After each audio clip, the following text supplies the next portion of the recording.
Coming off, European settlers in North Carolina before the lost colony. A new look at Lincoln and shooting lasers at 17th century paintings. It's all how North Carolina scientists are rewriting the history books. That's next on North Carolina Now. Carolina Now is made possible through the financial contributions of viewers like you who invite you to join them in supporting UNC TV.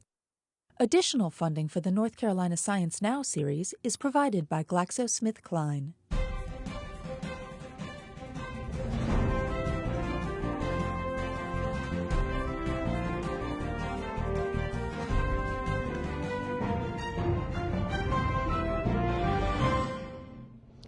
Hello everyone, I'm Frank Raff, and thank you for joining us on this special edition of North Carolina Now. We've been focusing on science stories as part of our North Carolina Science Now project, and so we wanted to look at how North Carolina scientists are using their skills to rewrite the book in another subject. This one, history. There are plenty of facts and figures and dates in a history book, but it turns out that history isn't dead at all. As you will see, history is still alive, and it is changing.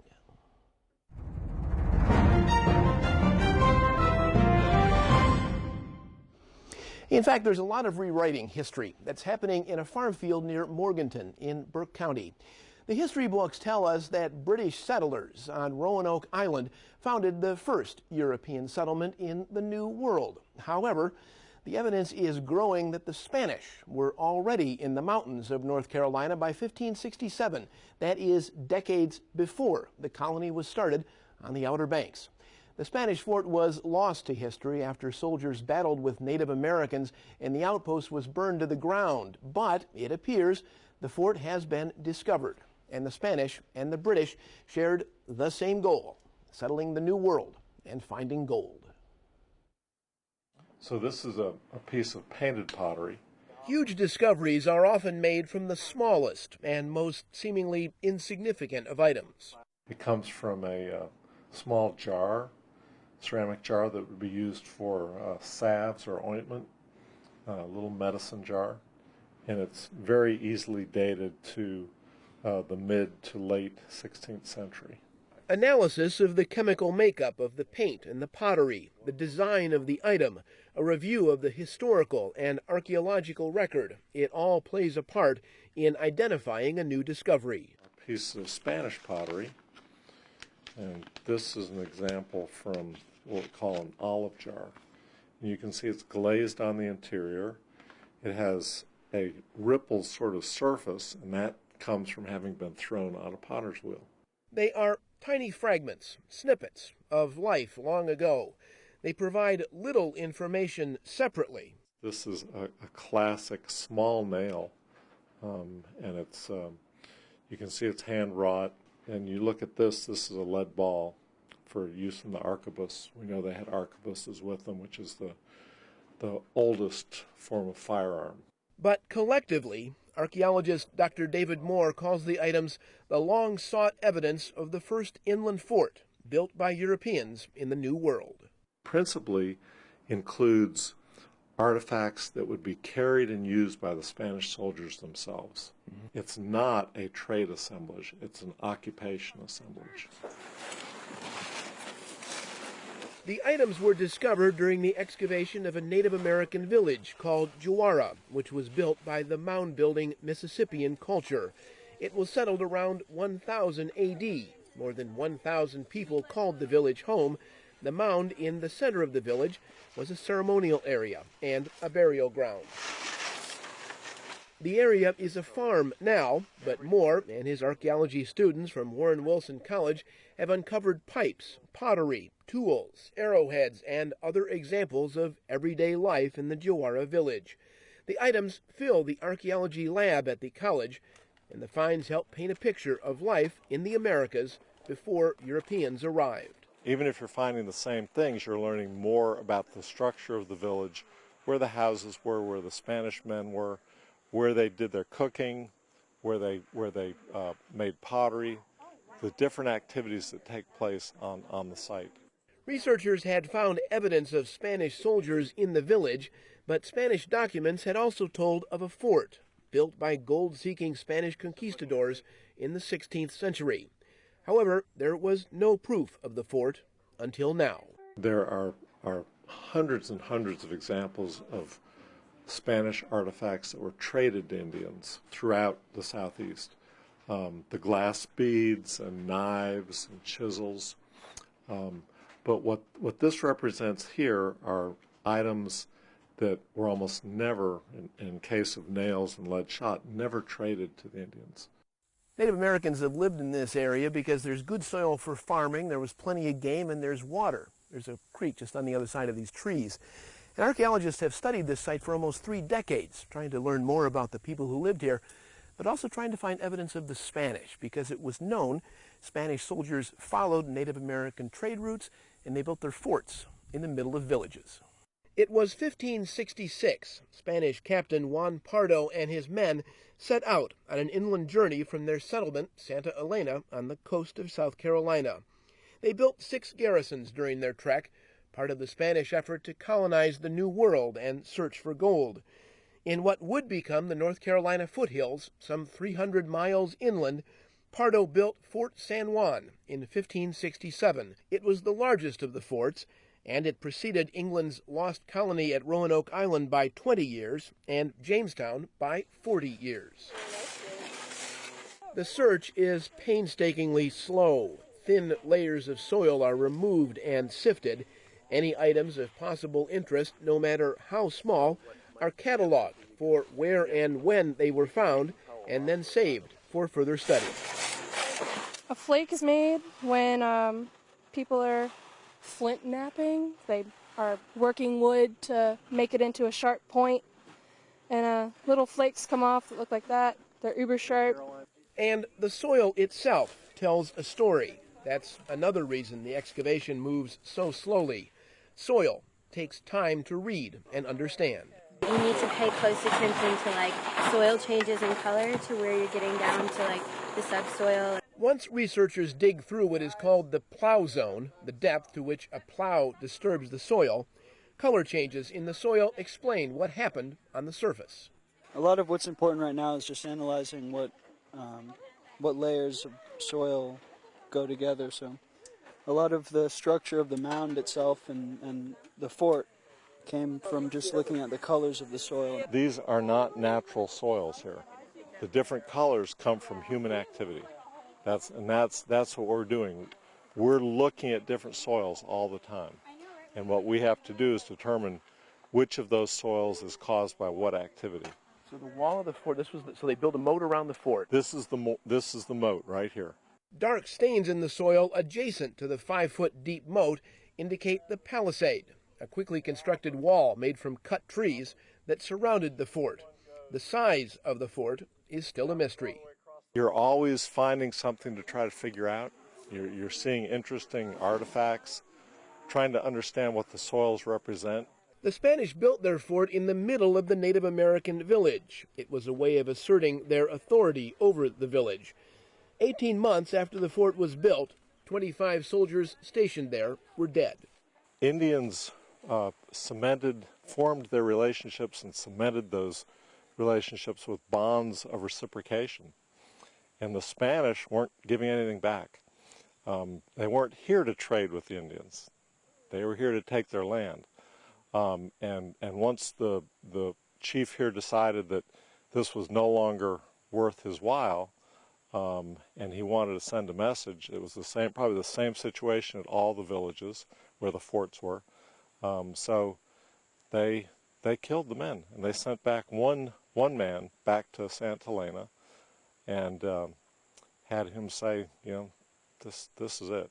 And roughly 20 years later, the village of Jawara, with its 1,000 Native American residents, was abandoned. Nobody knows why.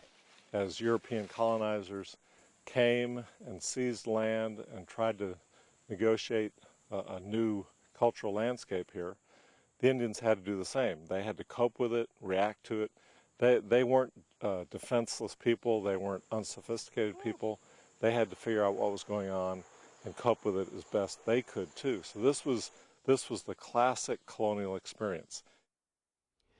The digging season stops during the winter months. The excavation is filled in to preserve the artifacts still not discovered, and what was found during the past summer is studied in the lab. The search resumes in the spring. And now to a photograph. It's not one you'd capture with a smartphone. This photograph captured a very historic moment. November 2013 marked the 150th anniversary of Abraham Lincoln's Gettysburg Address. It is one of the greatest presidential speeches ever delivered. Turns out only a handful of photos exist of the day the federal cemetery at Gettysburg was dedicated. That was why Lincoln delivered the speech. And now a professor at UNC Asheville has touched off a controversy by claiming the man everyone thought was Lincoln in a photo of the event isn't.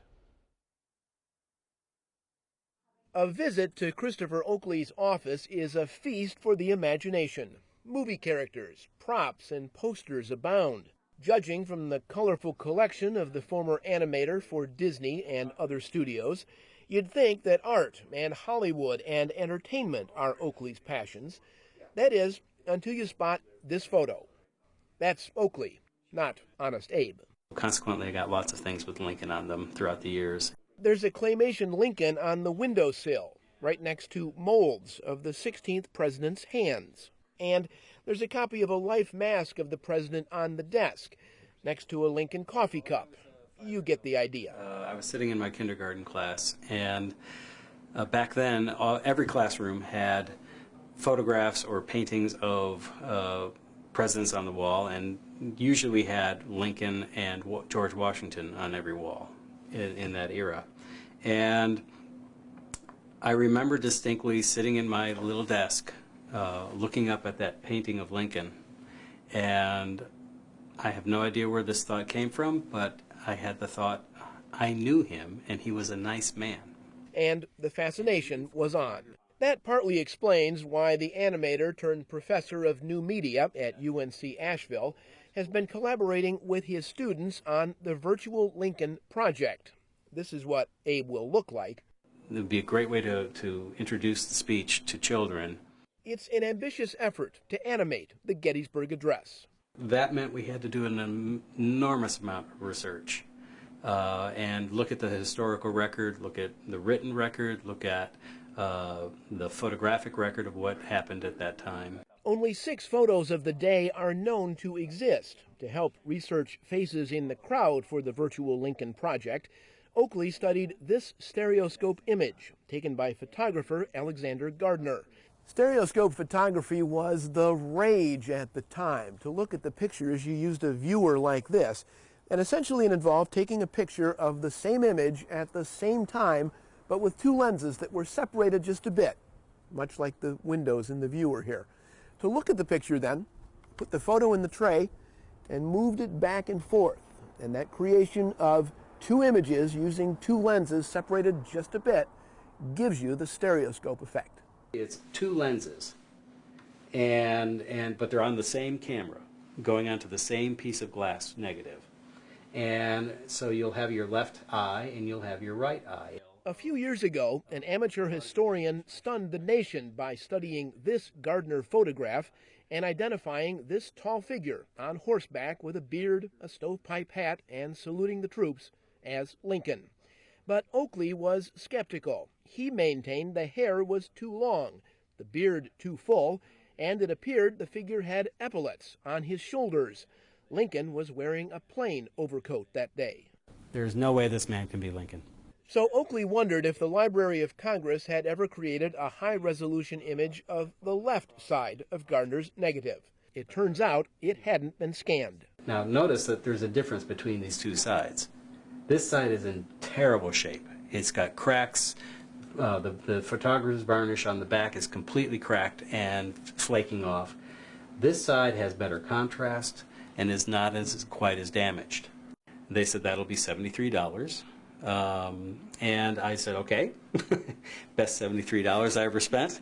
Oakley quickly spotted William Seward, Lincoln's Secretary of State. And I thought, wow, there he is. And as you can see, there was this unmistakable, for me, profile of Seward. And then he went searching, remembering that accounts of the ceremony put Seward close to Lincoln. There was another Gardner photo, taken about 10 minutes after the first. He spotted Seward again. But there's his hair, here's his hat. But, you know, I'm an animator, and I'm trained to notice movement and to notice changes. That's what we do. We analyze change and then reproduce it. And I noticed something had changed when I was looking at this photo, not just of Seward looking away, but my eye drifted back, and I went, wait, who is this? Because he wasn't in the first He was not in the first photograph. So who is this? And I looked at it, and I looked at it, and I just said, no way. And I pushed myself away from my desk in my studio. This is at 3 in the morning. I pushed myself away from the desk. I did a little historian happy dance around my studio. I think I went around that studio probably about 5 times, hyperventilating, going, can't be, can't be, can't be. And I said, that's got to be ear, hairline, here's the hat, collar, he's looking down, nose, beard, no mustache. And I thought, oh, God, that really just looks like him. Oakley then used his animation skills to copy a portrait taken of Lincoln 11 days earlier. He then superimposed it over the photo. Once we saw that, we became very convinced that what we had found Abraham Lincoln. Take a look on a larger scale. And there you have it overlaid. And you can see now that the hairline matches, the ears match, the beard matches, the little divot here in his cheek where the beard rides up a bit is visible in the version without it. The strong brow, the high cheekbones, all are there. So did you ever think when you were doing your happy dance and everything else that, wow, I'm going to be really shaking things up a little bit? Or? Oh, I do that, yeah, instantly. I thought, as soon as I saw this, I thought, boy, this is going to make some controversy. But I was also very excited about it because I have drawn Lincoln, I've sculpted him, I've animated him, I've done. I know every pore, and I've done paintings. I know every pore on this man's face, and every mole, every scar, and when I saw that, I just said, that's him. I know it's him. Mm-hmm. Now there will be others who will disagree with that, and that's fine. We can have that debate. But at least I think there's the strong possibility that that's him. Professor Oakley took his discovery to a panel of historians at Gettysburg. While everyone was impressed, not everyone was convinced. The professor is getting national media attention as he continues to make his case. Oakley and his students hope to finish, by the way, the virtual Lincoln Project sometime in 2014. And now to historic artwork. Really historic. Europe, the 14th century. And a question, would you fire a laser at a painting that old? Researchers at Duke are doing just that. Conservators from the North Carolina Museum of Art are watching over their shoulders and helping, it turns out, because lasers are being used as a new tool to help restore and preserve priceless works of art. Lasers can also be used to detect a forgery. Those same lasers were first used to detect skin cancer. Inspiration strikes at the most unusual times. Just ask Duke University chemistry professor Dr. Warren Warren. A few years ago, I was out at a conference and stopped in at the National Gallery in London and saw an exhibit on the technology that was being used for artwork imaging, for detecting forgeries, for detecting structure. And I realized that most of that technology was 30 or 40-year-old technology in terms of modern imaging. Warren designed a laser that would capture images of melanomas or skin cancers so they could be analyzed. To be able to look at a mole and see if it's a melanoma or something you don't need to worry about. But exactly the same issues that are present in trying to image deep in skin below the surface are the ones that come to bear in trying to image in a painting below the surface. That's right, a laser trained on a painting and capturing images of the pigments for study. Here's where that inspiration comes in. We're able to get microscopic resolution, but not just at the surface, much deeper, 10 or 20 times deeper. It's called a pump probe laser. Warren began investigating whether his device could uncover the secrets underneath layers of paint without damaging the art, just as it did under layers of skin without hurting the patient. It's beautiful, it's jewel-like, it's perhaps reminiscent of manuscript painting. It's got everything that you would want to have in a precious little painting with the gold leaf, and there's punch work where the design of the halos have been put into the gold. The blue is fantastic here, and this is one reason we had the painting brought over here, is because we were interested in the blues. The Crucifixion, a 14th century painting by Italian artist Puccio Campagna, was the first painting to be studied with the pump probe laser. The artwork is on display at the North Carolina Museum of Art.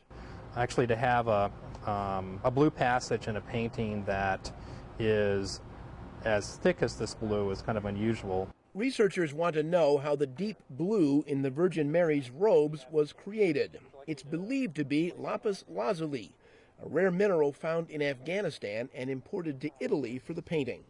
Okay, that should work, I think.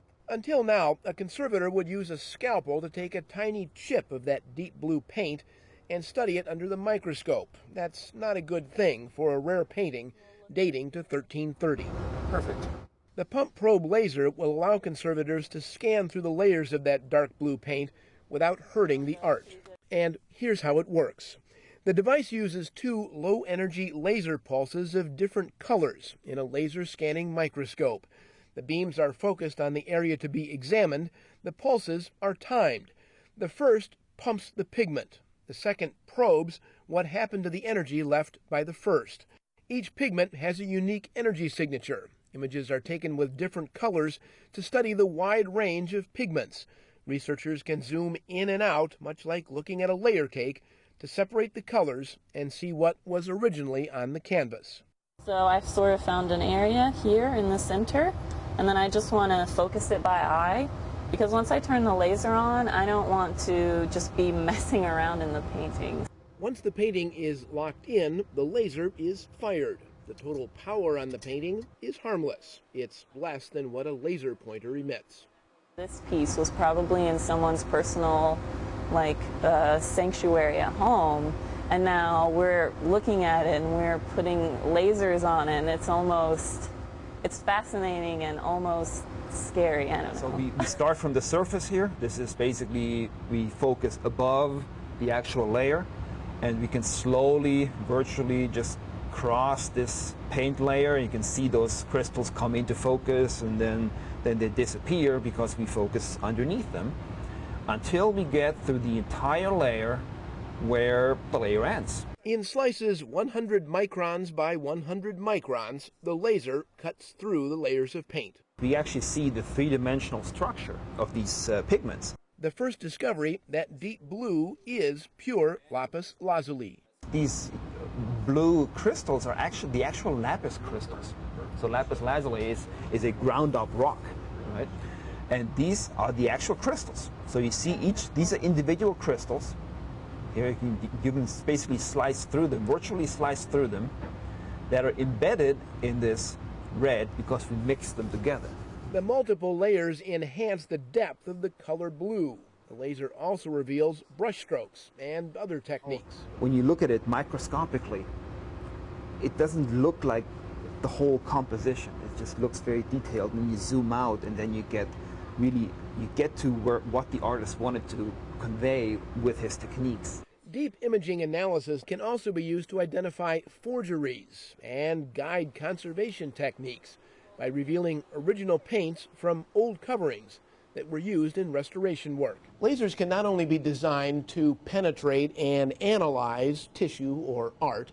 By changing the frequency and the wavelength of the light, they can be also used to clean. That sound you hear is the pulse of the laser. Dr. Adele de Cruz invented a type of laser scalpel, using pulsed laser energy to vaporize dirt and debris from paintings. The laser is an excellent tool in being able to control the depth of penetration and the removal of substances which was sometimes microns thin. The laser is strong enough, but also delicate enough, to remove the dirt and concretions from an ancient Roman urn. That's because the laser's energy is confined to a depth of only a few microns, which means it will clean the surface but won't harm the original artwork underneath. Is that it's able to remove both organic and inorganic materials. And that is a big plus. Technologies designed to answer one set of questions can be adapted to another, allowing us to see art in a new wavelength. It never ceases to amaze me how wonderful these pieces are when you look at them very closely. Duke received a grant from the National Science Foundation to investigate the laser's use both for cancer and art research. Dr. Warren's next goal is to develop a portable version of the laser so it can be taken to the artwork rather than have the artwork brought to the university. And that is our look at science and history. For more information on any of the stories we featured tonight, please visit our special science website, science.unctv.org. I'm Frank Graff. Thanks for watching. Good night.